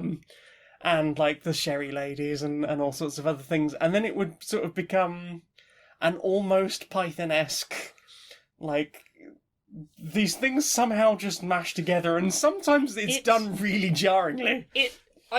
The thing I'm thinking of is there's an episode of The Simpsons, and I forget what it's called. I think it's called, like, something like 17 Stories in Springfield or something. 21 short stories about Springfield or something. And it's, like, a bunch of, seemingly separate short skits going on that ultimately end up being one thing. Yeah, and I think the transitions are literally just like somebody from the next skit walks past the previous thing or past a window. I think it starts being that, but they end up being more interwoven by the end. Oh, I think by the end it all comes together into one thing. Exactly. It's ultimately one story, but it starts as a lot of just... Yeah, the Sherry ladies walked past Barry and Larry, and we sort of end one conversation and the next one's beginning. Yeah, and like at some point there's like a zoom down a telephone line, and it's like, "Hello, Supremacy Software," and then it like pans out from like the person at the door to like open into the boardroom. Someone's bringing coffee in or something, and there's like those two characters. I can't remember. Their names are in that first chapter of the book, which you can go and read over at unbound.com/book/whale, which is funded, but you can help us by pre-ordering copies of that book if you want to be awesome. Yeah, you should. There's a swag bundle and it's very good. So want that swag bundle. Just signed books. Yeah. So yeah, you're part of the book. What do you want? I want one of the swag bags, please. Do you know what I'm paying? I want one of the swag bags. I would like a swag, please. Maybe an extra t-shirt. Yeah, I think that'd be kind of amazing. There you go, there's our movie. We'll pay like Hans Zimmer or someone to do like a really over-the-top orchestration of the Queer and Pleasant Strangers theme tune and all of the interstitials. Exactly.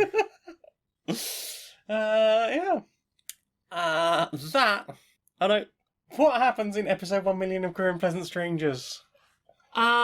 We beam it directly into your brain. I was gonna say our skeletons quietly ruminate. Our skeletons, our dusty remains, are now part of whoever is listening to the episode.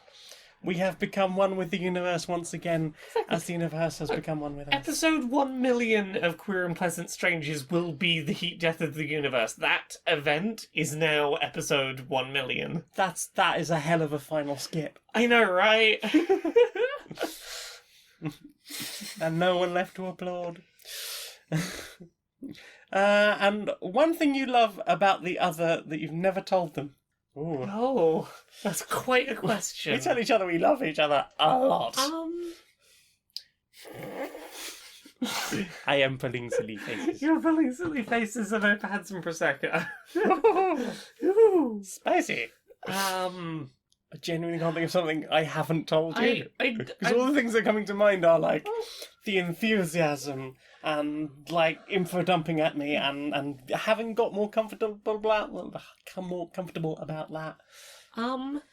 How about this? Maybe Oh. this. Oh. I have never felt so physically comfortable as an autistic person holding hands with someone as I do you. We hold hands a lot. I know that I sometimes still am like, too much touch sensory, but never about hand holding with you. Because there's something about your hand that just feels like home. And I don't know if I tell you that enough that it's a very special experience to hand hold you. You're a very special experience. I haven't hidden in a cupboard or under a blanket in the entire time that we've been living together. Yay. You're allowed to if you'd like I've to. snugged under blankets. Yeah. I've been warm under blankets. I haven't been like, I need to go and just lie in the bottom of a cupboard with a blanket over my head. Aww. Yeah. One other thing. If either of us is distressed about a thing, we just talk about it. We have never shouted at each other. I think we've talked about this, but I love that so much about you. Yeah. Like, we're just going to talk about it. We might both be crying, but no one's shouting. No one is angry at each other. It is always just here. I'm sad and overwhelmed. I'm also sad and overwhelmed. I need to explain how I feel. I am listening to how you feel. Yeah. Cool. Sorted. Okay. Yeah. Betting now. Yeah. We've never once had an angry at each other. And that's not to say it'll never happen, but I feel really good about that not being a thing that's likely, because As someone who is massively triggered by shouting. same as someone who has a lot of trauma around that, I would never want to inflict that on someone else, and I'm glad that that is us. Yeah. And that is all the questions. Well then, time for this. Do you know what I want to see more of? What do you want to see more of? Brochure Justice Warriors. Social Justice Warriors? Yeah. Right, Larry. Right, Barry, how you doing? Yeah, mate, much as usual. Got a weird cough recently. Oh no, I really hope it's nothing. I don't think it's the plague, DM. Yeah. It might have some kind of dust allergy, so I'm gonna have to have a very serious Hoover. Oh yeah, it's got to happen occasionally. Yeah, you got to pull everything out and get round to it. Yeah, Yeah. you been up to much? Pondering anything on your mind? Well, I've been a bit tired out because of capitalism and Yeah. working nonsense work that gives you a lot of time for thinking. I was thinking about how many jobs under capitalism just don't need to exist. Yeah. Because, there's a lot of jobs. There's a lot of jobs that under other socio-economic systems would still exist. Coming and collecting the trash. Food production.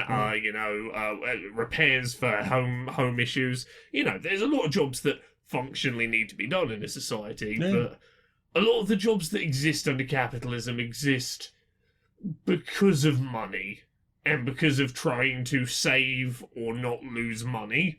Or make money out of people's, bad experiences. Exactly. The one I was thinking about before is, there's a bunch of examples like this. Letting agents. Because, landlords don't need to exist in the first place either, but we'll put them aside for a second. Even if you're someone who, thinks that landlords are a thing. You're wrong. You're wrong, but, letting agents for rentals are basically a person in the middle that's entire job is to say Make no. money off your landlord and... Yeah, makes money off you, makes money off your landlord, and basically exists to be a person in the middle slowing down you getting any home repairs done. Well, for the most part, it seems to be the case. Very rarely that you'll find a letting agent that will actually jump on dealing with something. I mean, short of an actual flood, they might deal with that, because obviously, property damage. Well, their entire job exists to be... be a person in the middle that delays getting your home repairs done. Pretty much, yeah. To collect money from you that is, being requested, and to try and cut corners wherever possible, which probably means not being very reachable when needed, and paying substandard contractors because that's the cheapest thing to do. They are a person in the middle who does not need to exist. Yeah, absolutely. you know- Probably even has some kind of, potential fine for tenants should Yeah. they call at the wrong time with the wrong kind of emergency. Exactly, but like you also look at like insurance is a big industry where a lot of it is like Yeah. we are trying to avoid giving you money to fix a thing going wrong for you. I mean, they'll say that's not the case. No, but that is what they what's essentially going on is that Yeah, but for example, you have a problem with your car is stolen. yeah. For example, if we didn't live in a capitalist society, there is probably less chance that your car was stolen. Well, exactly, but But just the fact that you might, everyone will get together and try and help repair a thing, or there will be someone who is into tinkering. Well, exactly, and like if the job that needs doing is someone needs to repair my car because my car is broken, you don't need a person in the middle whose job is to go, yeah, but did you fulfill arbitrary criteria so that someone's allowed to come repair your car? We're gonna fight you on it. Like, there's so many jobs that exist purely to be, we have money, we don't want to give it back. Like, You have paid us money for a service we will try and find any way possible to avoid. Yeah, lots of jobs in the banking sector. Oh, yeah. Obviously jobs in like stock trading. So many. Banking as a whole, just like the Bank- concept of like, we hold on to money and we will maybe give you the ability to pay for medical bills or pay for a house thing or have a vehicle to travel around that's entirely necessary for your life.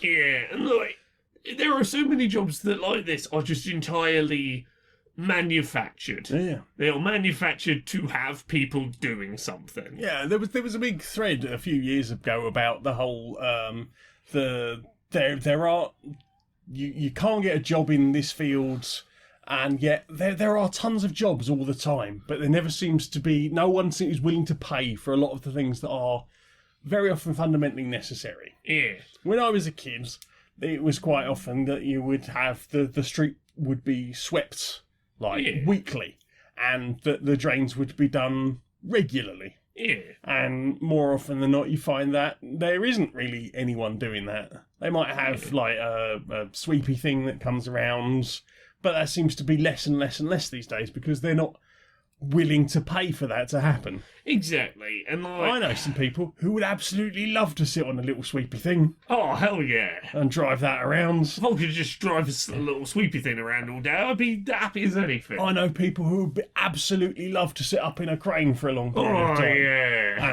And do crane stuff. People who fucking love tractors, people who absolutely love trains. Well, that's the thing. Is like These people- things would get done. Here's the thing: like so often when you talk about people not wanting to work, it's the only jobs available to them are jobs that exist purely because of capitalism and aren't actually generating anything of value. Or then just not respected because, Yeah.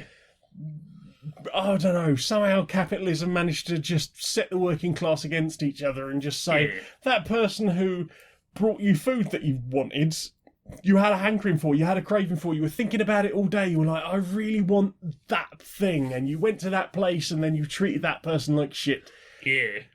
because they took more than a minute to bring you a fucking cheeseburger. Exactly. Whereas it's like, if we had a society that properly was like, you can afford to take time to learn a practical skill, and it's not going to make you money straight away, but you are learning a thing that is practically needed in society, and or we properly respected and compensated, people who do the jobs that people don't want to do but need to be done, you could do away with a lot of the jobs that exist purely to generate finance for the upper percent. Yeah, and people would be probably feel a great deal more satisfaction in their lives for doing things rather than just going, oh, I'm a middle manager, I hate my job, or I act as one of these person of a person who, like call centre workers. Yeah. They're basically there to put one person in touch with another. Now that could be an amazingly satisfying job, but ultimately they are treated like crap by a lot of people. Yeah. Well, there have been studies into the fact that, people are happier in jobs where they feel like the work they are doing is having a tangible, productive output. Yeah. And so many jobs are be here and don't really be doing anything of substance that it's no surprise that mental health's been on the crash. Yeah, and even if a bunch of people did that job 2 days a week. Yeah. And that was all circulated around, and everyone took a go at it. It's not the most fun, but it's necessary, because at that point it would be necessary. Yeah. Well, Because having someone to go, help, can you find me a plumber? And they go, yeah, we ring up plumbers. Well, like, you'd have a lot more ability for someone to be like, I'd like to learn plumbing. Okay, just go start learning from someone while they're working. No apprentice. Yeah, you can afford to do that because we're not doing capitalism. Yeah. But You'll like, still have somewhere to live. You'll be fed. You'll be clothed. You'll have a roof over your heads. Yeah. You won't want for things. Without the threat of capitalism, you've got a lot more room to go, I want to learn to do this thing that's going to be fulfilling with my life. There was a whole thing a few years back where they took a bunch of people who suffered. They were very, very low income people. They suffered hugely with depression, and a lot of that was circumstantial. And they got them working on a community farming project. Yeah. And they were so much happier for having like a thing that was not only like a way of feeding themselves, that they were working together with this group, that they were, working a plot of land and growing food. And at the end of it, like anything they weren't using was going back to people like them who needed food to survive. And just like the amount of a lot of their depression symptoms were immediately lifted by not being under capitalism in that way. Yeah. Yeah, definitely, mate. Gosh, 200 hugs, and all the ones they don't know about. Yeah. Something special, this, mate. It just. You are something special. You are my best friend, mate. Oh, you're my best friend. Right, I am going to pop the kettle. Oh, I'm going to pick my phone up and then go have a sit down on the sofa. Nice. So, we did a book, and you've got another book. Oh yeah, we do. We that's two things at once. Sorry. Who Hunts the Whale? That's a book. We talked about it a second ago.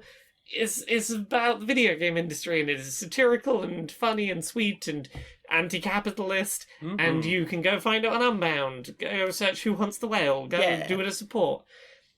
And I got a book that's just been announced as coming out on August 18th. It's called Me and My Dysphoria Monster. It's beautiful. It is an animated children's. It's an illustrated children's book. I got the right word eventually. It's an illustrated children's book about dysphoria and trying to explain dysphoria and that element of trans stuff in child-friendly language that can be language for a child who is struggling to describe how they're feeling, or as a tool for explaining the trans experience to young relatives, for example. Like, it is a child language friendly approach of, not too reductionist, of talking about dysphoria. And I'm very proud of it. And it comes out on August 18th, and you should go look at the page for it, because it's got the cover and it's got good art. It's really beautiful. I'm so happy with that art. You wrote a beautiful story, don't get me wrong. I've read the book, but that art is incredible. I'm happy with the story. I'm in love with the art. It's beautiful. So yeah, other than that, Laura K. Buzz everywhere. Twitter, Twitch, YouTube, Patreon, that's the one that pays the bills.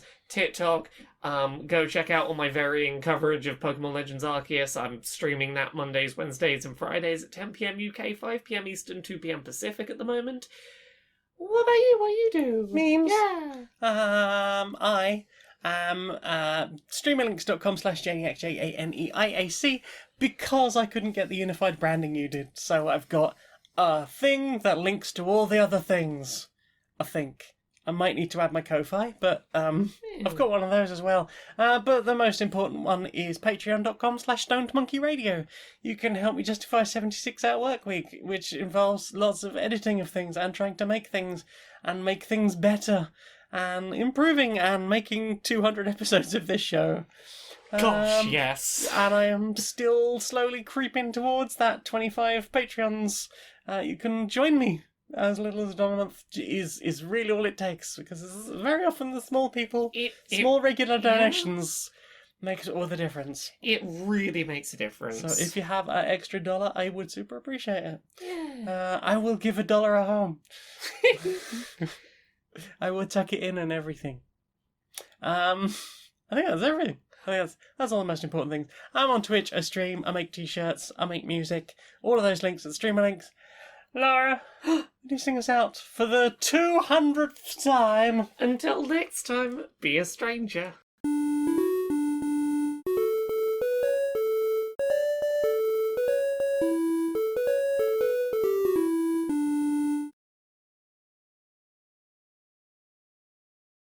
Hey, social media platform, he's a fascist preaching, racist, ableist, transphobic hate. He definitely deserved it. Oh, absolutely, fuck this guy, I am so in. Let's take him down.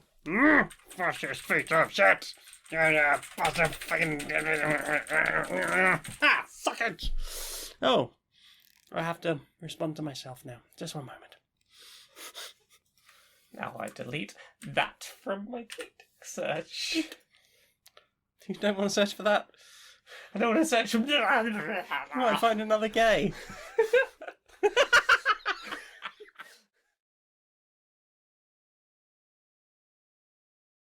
Actually, an email I received. What? A sponsor opportunity? I've never had a Manscaped sponsor opportunity. I'm genuinely... There's a bit of me that's disappointed I didn't get one. Oh, I'm sorry. Oh no, I'm joking. Yeah, we've... So occasionally in the SoundClouds, Yeah. we get direct messages from people being like, hey... Did they say how much they were offering? No. No? No, they did not. They were just like, we feel absolutely that you would be the right podcast. It's like, you have not listened to our fucking podcast. Okay.